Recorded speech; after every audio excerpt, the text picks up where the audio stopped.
in the western regions of the state on up into the Panhandle areas. And then we've also had some disease pressure, not as much as what we've normally seen in the past, but we can talk about some of that in some of the slides.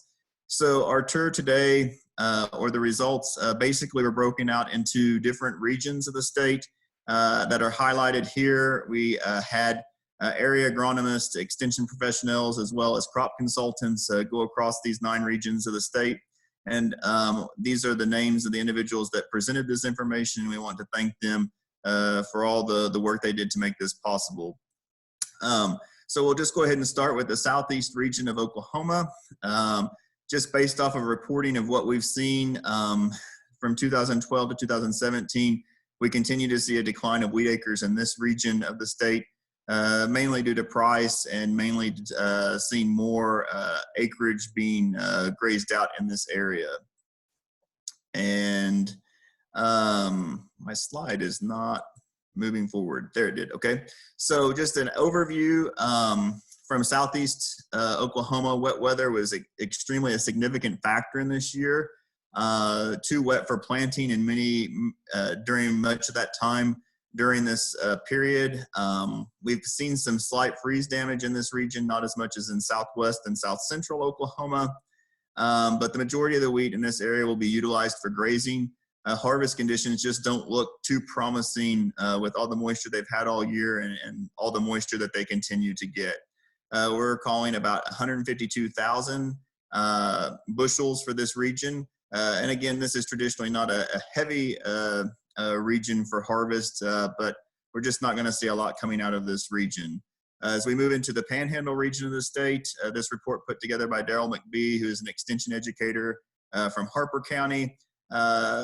Certainly we see really 2 different stories in this region. This is taken from the eastern region of the Panhandle down by Buffalo. This field was counted to have a 48 bushel potential average. As you get into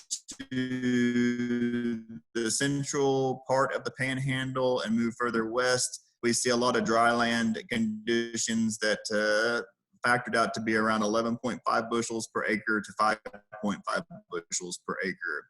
So, you know, just seeing this here is the wheat test plot in Balco, Oklahoma, which would be the eastern central region of the Panhandle.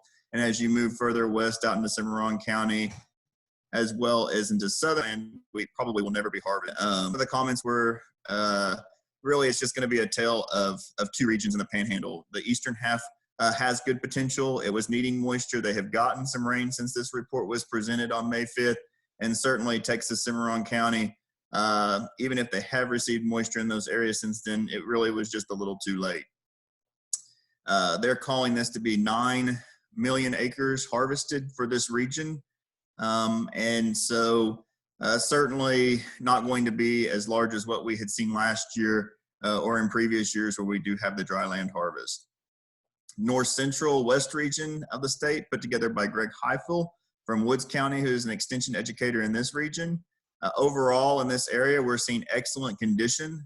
Flag leaves were clean. We had extremely good tillering in this region. Some areas could have utilized rain, and we have gotten rain in this region since May 5th in some of those areas.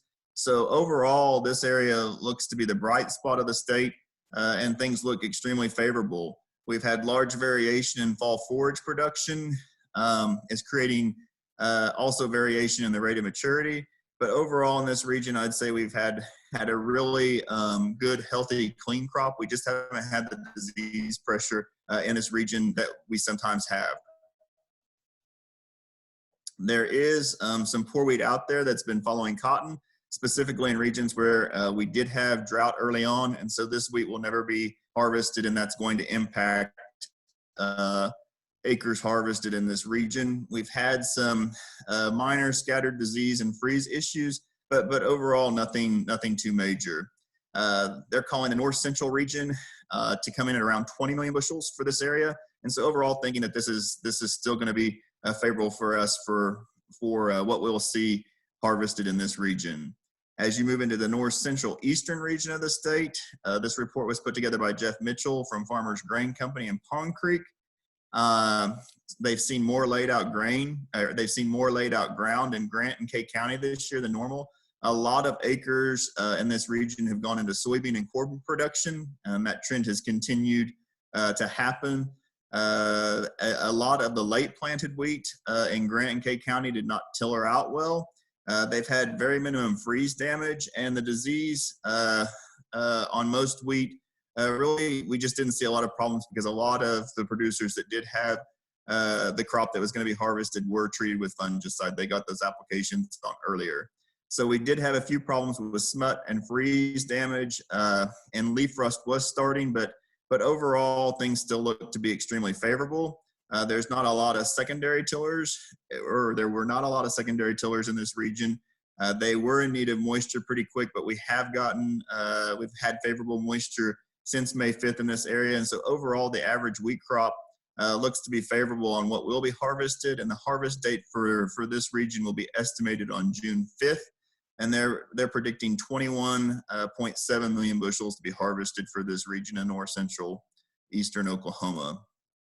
As we get into the west central region, this report was put together by Ron Wright, extension educator from Custer County. This year's crop really just received enough rainfall through the winter to keep it going. The crop really started to falter in the past few weeks. Certainly, I think that that's going to impact yield from this region. The disease pressure had been light. They have had some rain in places out there the last couple of weeks that's certainly going to help us come in. Price really had continued the lack of interest in this region, but the actual acres of wheat has remained level from last year. They're hoping for an average to an above average. They were hoping for an average or an above average crop, but a lot of that had faded with the lack of soil moisture. However, I think that probably things look a little better the last couple of weeks than what they did when this report was provided from this region. 2 counties did have freeze damage plus heavy hail damage that did also reduce yield prospects. And overall, the west central region estimates right now coming in at around 12.7 million bushels. The central region of Oklahoma was provided by Grant Mason from Wheeler Brothers Grain Company in Kingfisher, Oklahoma. Producers in this region really had their fungicide and insecticides put on in timely manners. We did have aphid issues in this region of the state. Smut did seem to be more prevalent this year throughout the region, but overall, I'd say that the crop looks pretty healthy and really good in this region too as well. The late freeze didn't have as much of an impact, or the impact that we saw in southwest and south central Oklahoma. There was some fear about that. Certainly there are fields though that have probably anywhere from 10 to 20% freeze damage, and then some, I would say that as you go out and look, you can tell that actually the heads are not filling properly, and there's maybe even some concerns that there might be 50 to 60% freeze damage in those fields. So while we've tried to have the best guess on estimates in this region, there certainly are going to be fields pop up that are not going to yield as good. And then hopefully we will see some moisture in this region, and we have actually the last couple of weeks that are going to help us, and they're predicting this to be at 17.5 million bushels for this region. The northeast region of the state was put together by Peyton Hayes from Consolidated Grain and Barge in Tulsa, Oklahoma. It was an extremely wet planting season in this region. There were a few late freezes. We've had strong storms the last few weeks come across this region of the state. They've had heavy rainfall early in the spring and continue to get that. Overall, at the time of this report, the quality looked fair. I think still looks favorable in this region. There has been a lot of wheat that's been headed out since this report was put out on May 5th.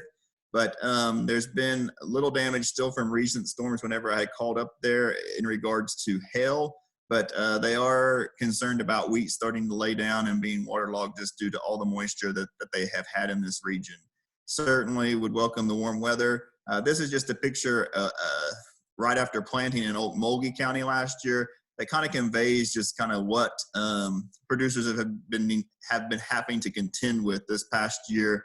As you can see, certainly the lower lying areas and the terrace bottoms really struggled in parts of this area just because of the large amounts of water from planting right up until now. And harvest acre outlook looks to begin around June 10th through 15th in this region. Harvested acres will be similar to last year from this region. Yields looking favorable around the 45 to 50 bushel acre mark. And total production for this region will come in at 1.8 million bushels. And then we get into the southwest region of Oklahoma. This information was put together by Gary Strickland, who is the extension educator for Jackson and Greer County from Altus, Oklahoma. And Southwest Oklahoma, we had certainly more disease pressure that we had to contend with this year in regards to septoria, tan spot, and stripe rust. We certainly saw the impacts of the mid-April freezes in this area. It's really kind of sad for this region because things look to be extremely favorable from that standpoint. We got the April 15th freeze in the state. I would say probably that the crop probably looked the best. There's certainly, I think,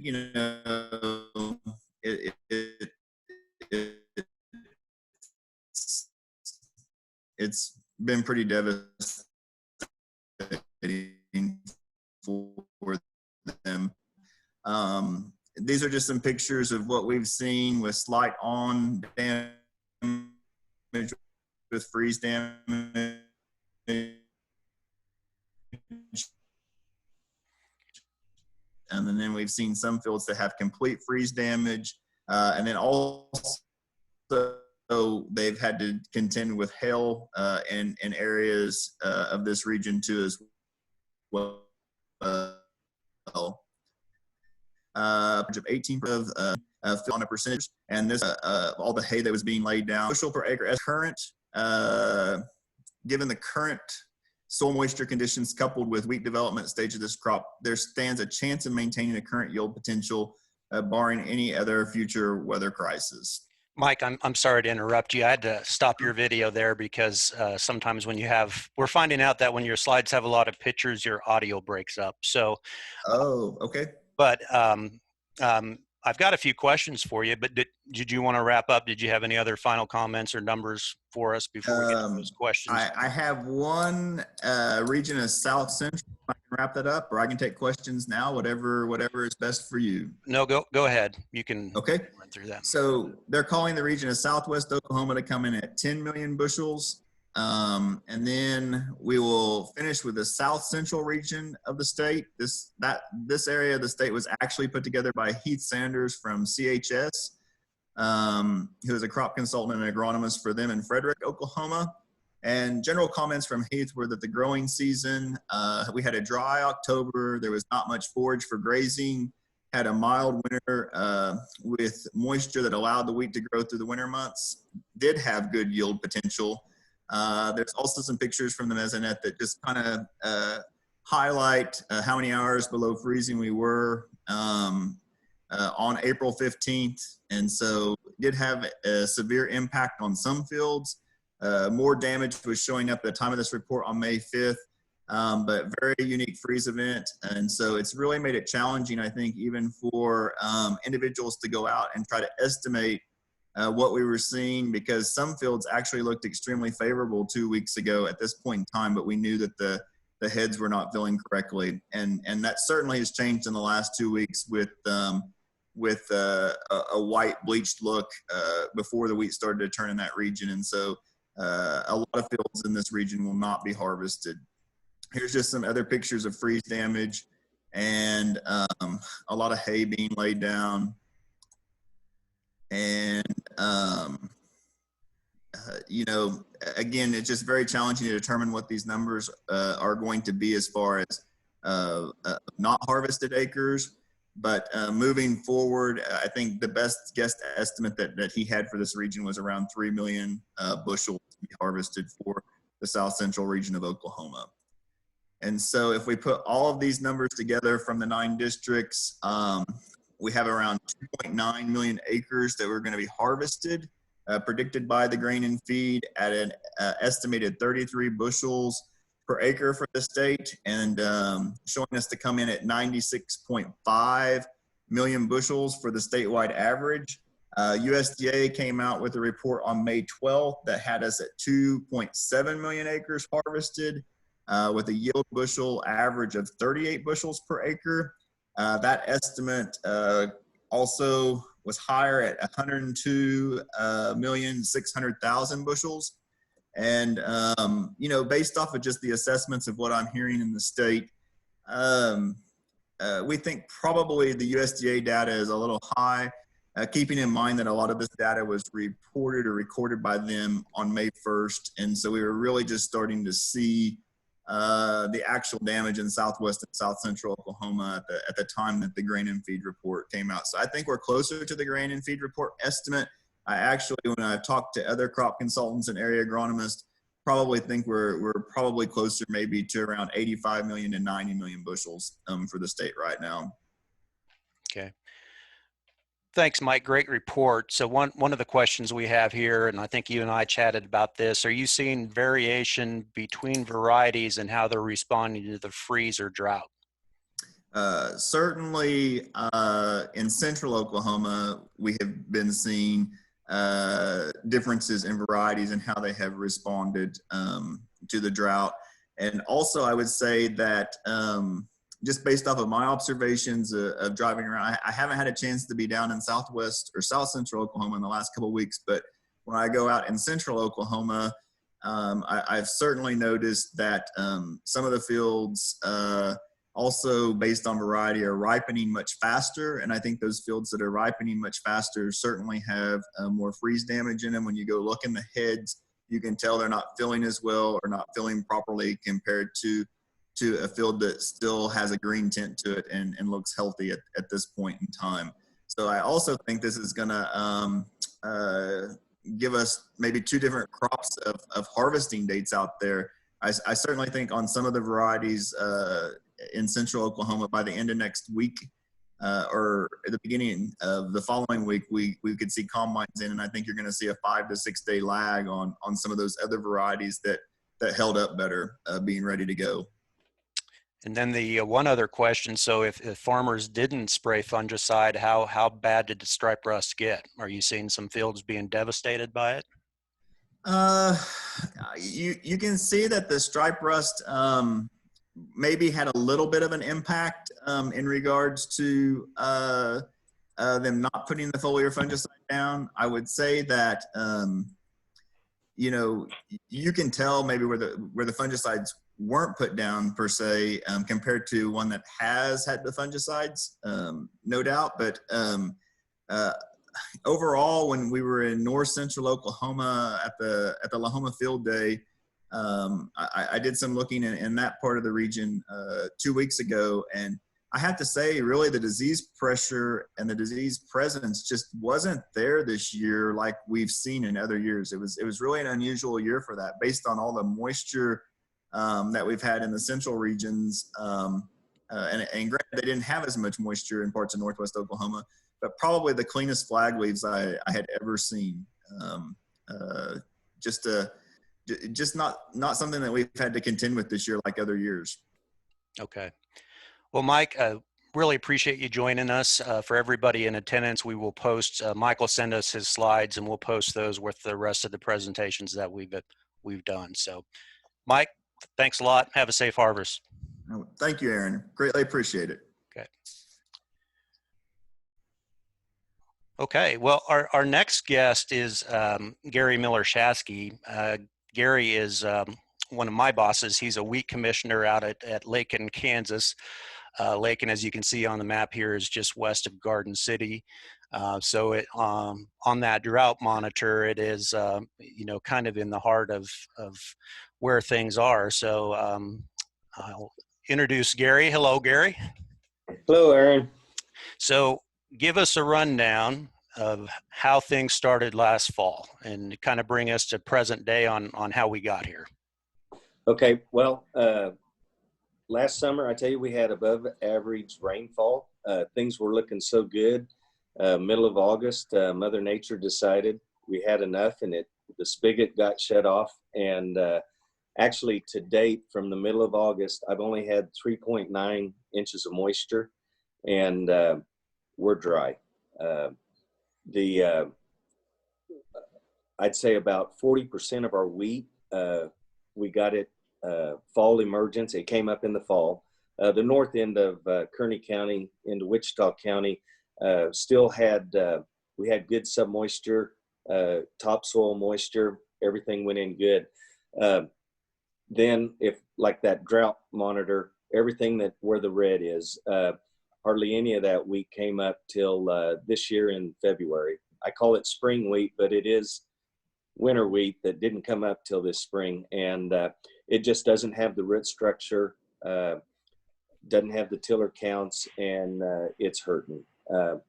With that all being said, it's been so dry, we really don't have a lot of disease pressure. However, we did have a hard freeze 3 weeks ago, and it's very evident. The earlier stuff that came up when it was supposed to last fall, it's hurt, but we're more concerned with the dryness of the drought than we are, how many heads got froze or this or that. There's still some decent potential in some of that earlier emerged wheat, just because it had a high number of tiller counts, even though we lost the majority of them. The later stuff is definitely has a lot to be desired.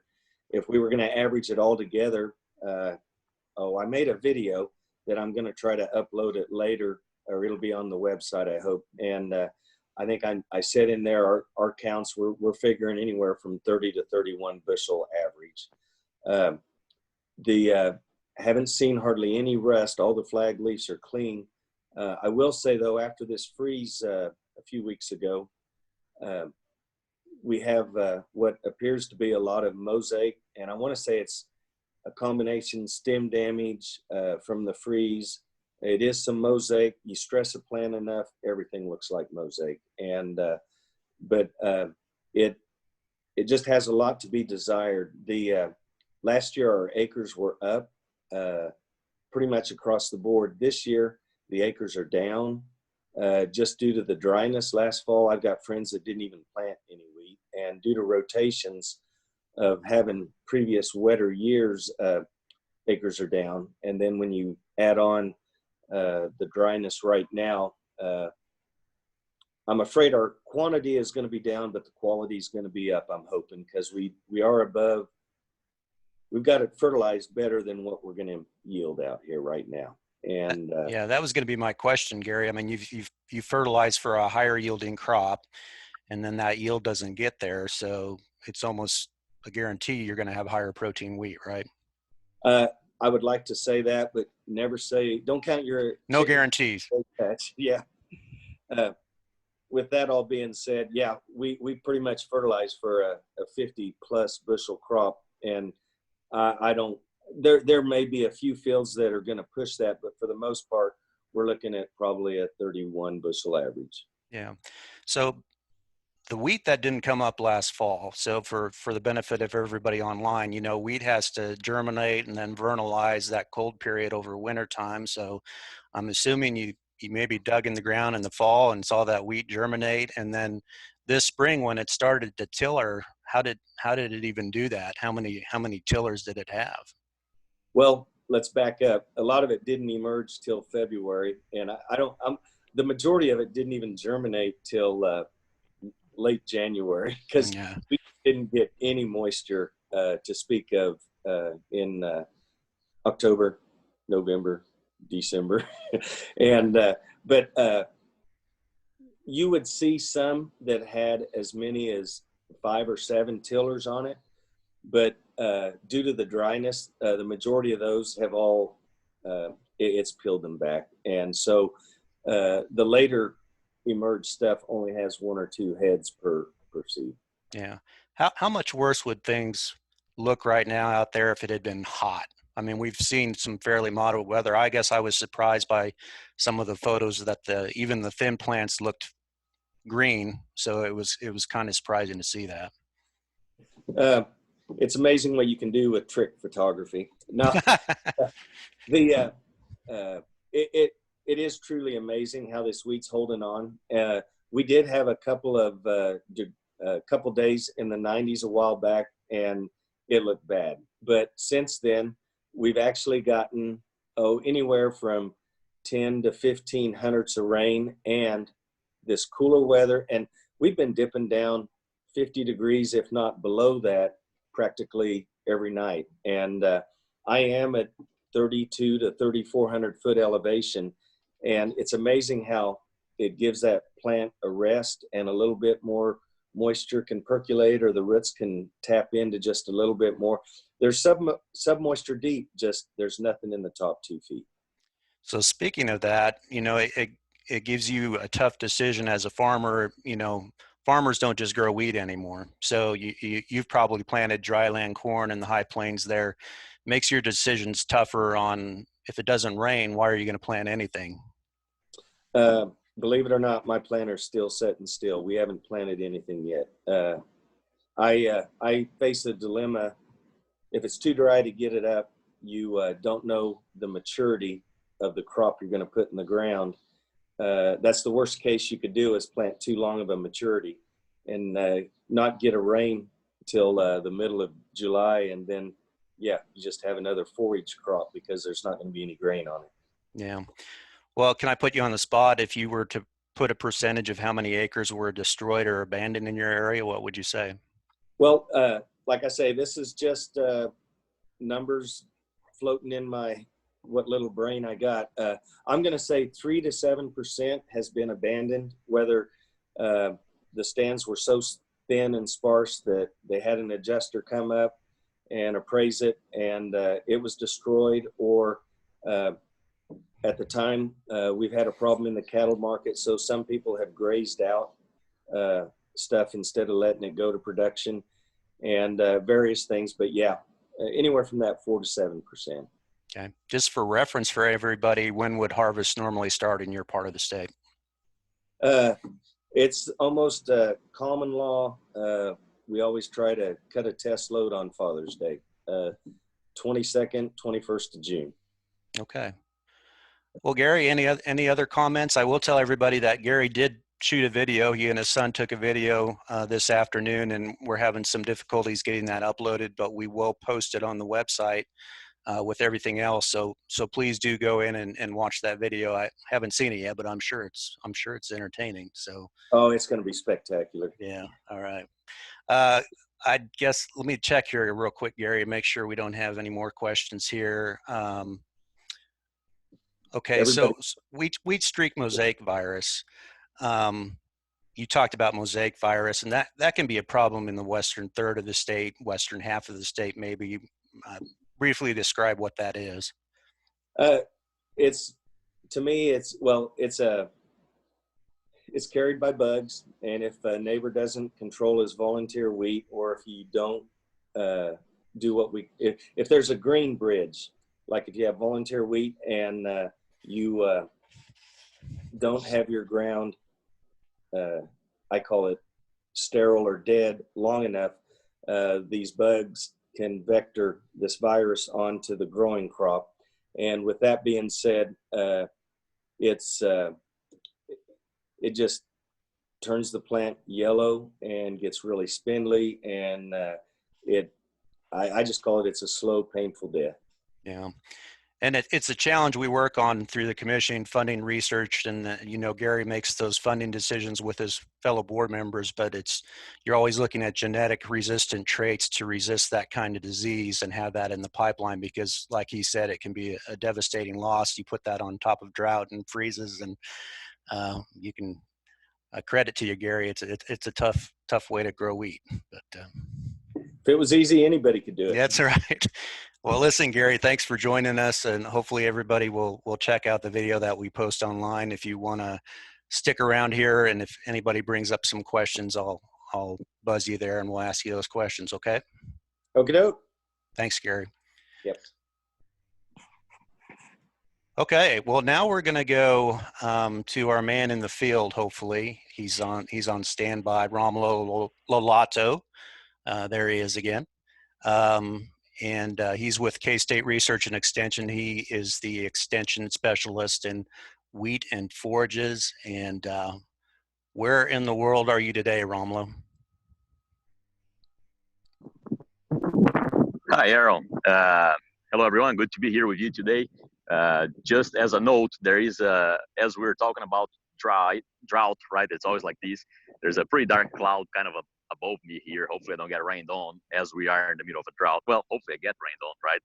That could help alleviate the drought there. But right now, I am just west of Greensburg. That's Kiowa County. That's actually the central region where we will be discussing tomorrow. So I actually just got here from finishing the part of the southwest portion of the state there, right? So I guess today, as Aaron mentioned before, we're going to talk a little bit about west central Kansas and southwest Kansas. So our visits on the west central part of the state, actually, we did 19 field stops there, 19 yield measurements. We started at Trigo County and we went west all the way to about Logan County or so. From there, south to Wichita County, and then east back to Nass. And then from there, I went in the central part of the state as well. But that's what we'll call the west central region of the state. Now, keep in mind that those counties that I mentioned, they don't include the westernmost counties of the state, where, as Gary just mentioned, things are actually looking quite a bit worse than they are. So as we move out west, things are looking worse than they are like in the central and eastern part of west central Kansas. Okay, so 19 stops there, 19 field measurements, and we ranged anywhere from 18 bushels per acre all the way to about 65 or so bushels per acre. Again, that's potential, and it needs a rain to get there, right? Without the rain, that 65 very likely can be 45. So right now, it's a snapshot. It has that potential, but it needs a rain. The average was close to about 40 bushels per acre in that west central part of the state. Again, with that caveat that I did not go to the westernmost portion of the state, where it's probably going to be a little bit worse there. So in that region, west central Kansas, it's kind of like a mixed bag, as Gary was mentioned there. Sometimes we have a field that has a decent yield potential there on that 55, 65 range, and it's neighboring a field that it's actually in pretty tough shape. Part of that is, as we talked yesterday, because of the cropping system. We see more and more wheat being planted after corn, and that pushes planting date late, right? So in those cases, the fields are typically in a much tougher condition. Typically, the fields that you could tell they were probably planted after a long-term fallow period. You can see some sorghum residue there, indicating that as well. Typically, they had a better potential in that region.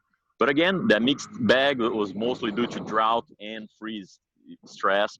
And the good ones, the good fields, they still need a rain, definitely, to get to those 55, maybe 60 bushel per acre. So on average, we were close to the 40. And again, we had many fields that were on that 18 bushel per acre range.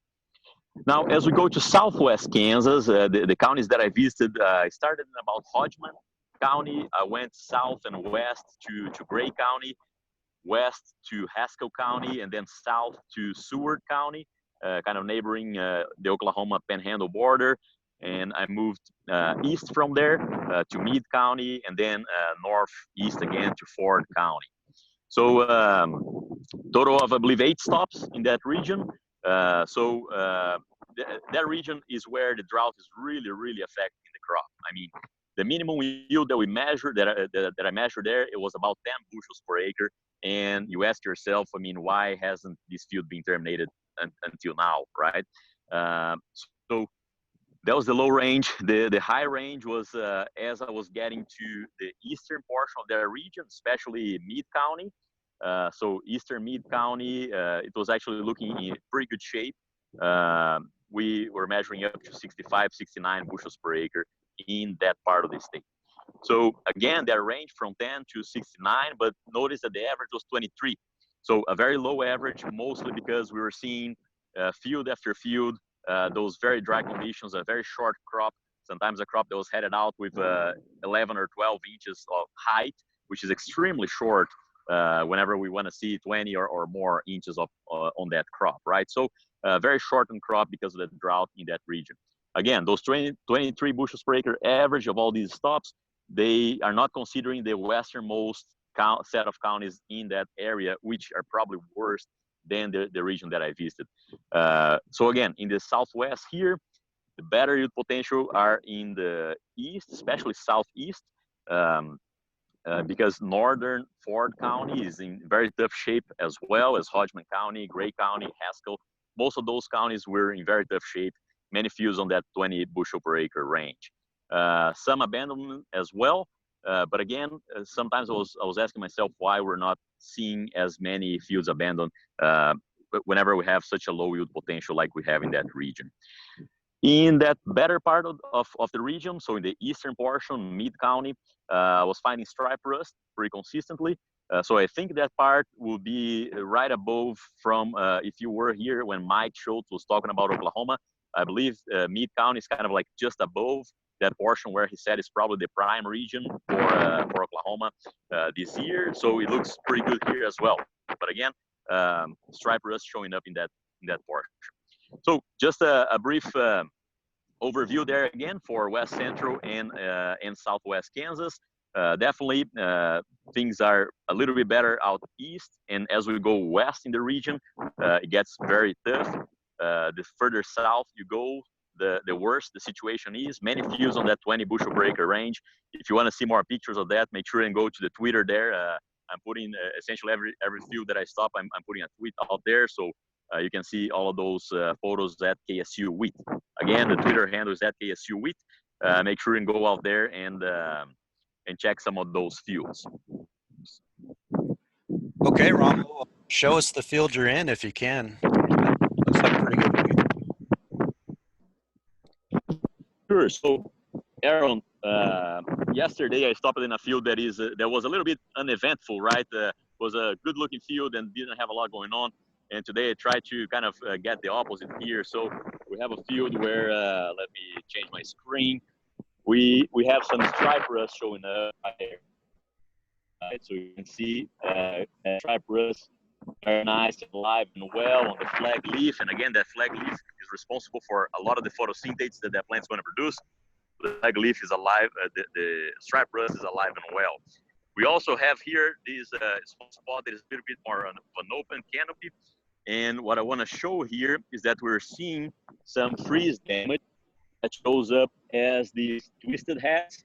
As you can see on this example right here, a twisted head out there, mostly because of freeze damage. See some other heads that are showing similar symptoms here as well. So this was likely freeze damage. We're also seeing, as you can see, the leaves that are yellow or towards a red color. This is barley yellow dwarf. So Gary mentioned that he's seeing more viral disease show up. This is another viral disease that is transmitted by those either bird chariot aphids or green bugs that we talked yesterday, that they were very prevalent after the freeze. Now, some of these makes me think that we have seen a little bit of hail, right? Especially if you see like this looks like it could be hail. Perhaps the crop lost some of the spikelets right there whenever the hail hit, and you see that little purple color. That purple color is accumulation of sugars because there were sugars flowing there that they stopped because there was no sink there anymore. So there was no spikelets to pull it up anymore.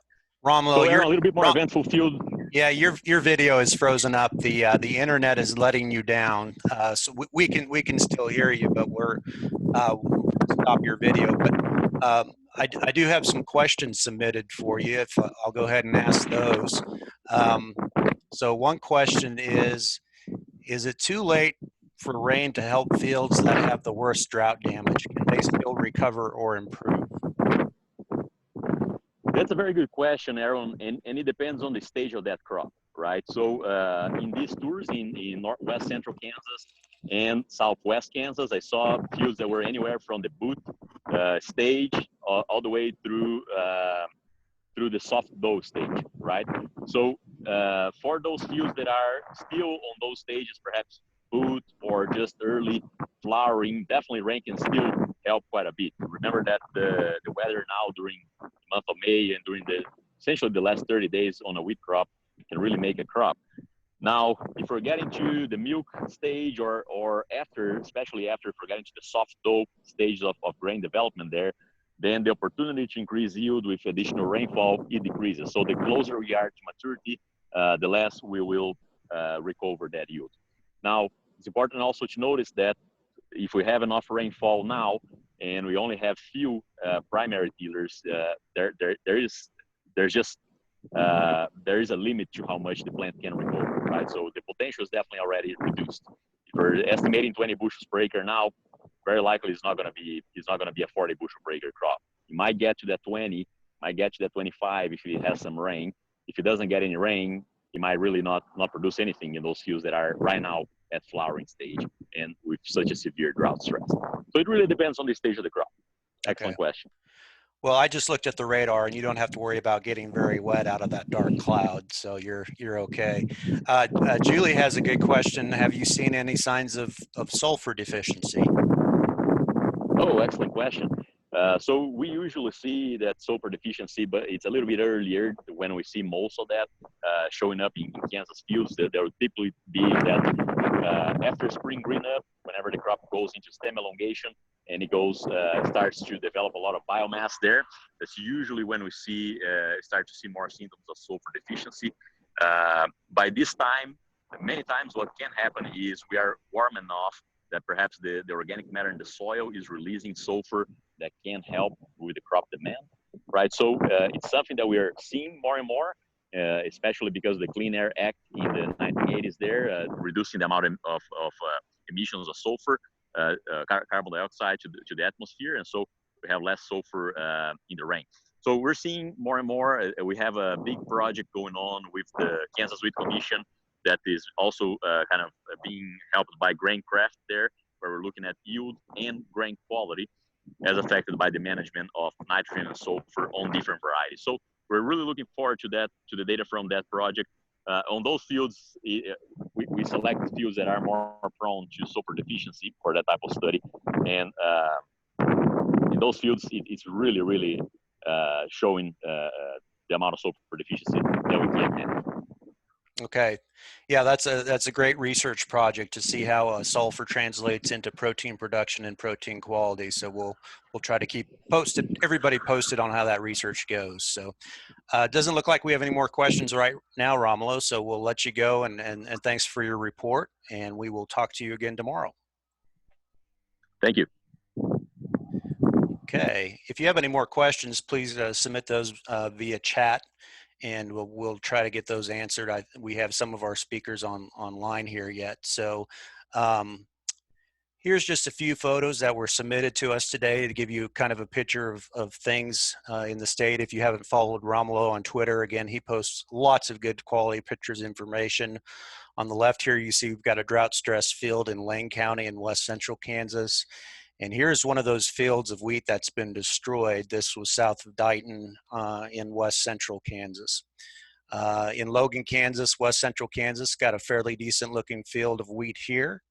And then in Ford County in southwest Kansas, also a fairly nice looking field of wheat, although you can kind of see the rows there, so it's probably not as thick as you would like to see. Here are some snapshots from Gove County. There was a note of some minor leaf rust there, and of course, drought stress with some of the yield estimates at 44 bushels per acre. So here we go with the numbers for today for the west central and southwest Kansas crop districts. The yield range first for west central Kansas was approximately 11 bushels per acre on the low end and 70 on the high end. The yield average for west central Kansas then was 42.5 bushels per acre. In southwest Kansas, we had the same range on yield, around 11 to 70. And the yield average in southwest Kansas then is at 32.9 bushels per acre. So we've added up the average of the 4 cropping districts that we've covered in the last 2 days, and right now it stands at about 42 bushels per acre. And again, the USDA average number for the entire state for Kansas was around 47 bushels per acre. So again, I know I'm repeating myself, but we want to emphasize here that this is, this is not a scientific number. Like I said earlier, this is just a sampling to give you a taste of what the crop might look like in different parts of the state. USDA goes obviously through a rigorous scientific process on how they analyze those yields in the field. And even with the Wheat Quality Council tour, we would have had hundreds of reports every day. And here we had less than 100. So take these numbers for what they are. I think the ranges are good there, and it kind of gives you a snapshot of what the crop looks like at this point in time. And then again, tomorrow we will have reports from South Central and Central Kansas.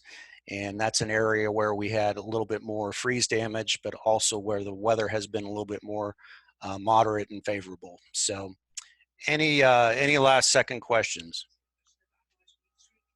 How much wheat streak are we seeing this year?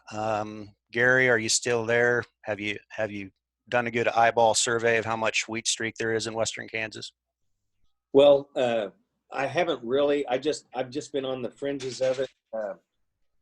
We didn't have a lot of volunteer where the drought was real bad, but you get on the north end of Kearney County, north end of Hamilton County. That's where I've been seeing it.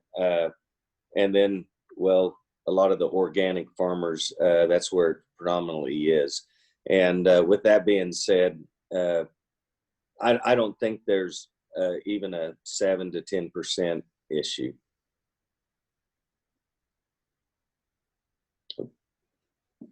Excuse me. Romulo, did you have anything to add to that? I don't know if you're still there. Hi, Aaron. Yes, I would agree. I mean, we're seeing some every now and then. I found some in Osborne County, for example, but it's being much more scattered than I've seen in past years. We've got a few reports from Chris Long, our ag agent in central west central Kansas, sharing some fields that were affected by wheat streak, but I think the levels are nowhere near where we've seen a couple of years ago. Yeah, Jeannie chimed in on that too, that the levels in Northwest Kansas are not as much as they've seen in the past. So any other comments, Gary, Romulo? Otherwise, I think we're going to wrap this up for today. Thanks everybody for participating. Again, we will post this recording as well as the slide presentations on the website, and we'll be back here same time tomorrow at 4 o'clock and provide you with the last set of numbers and wrap up the tour. So thanks again, everybody, and have a good evening.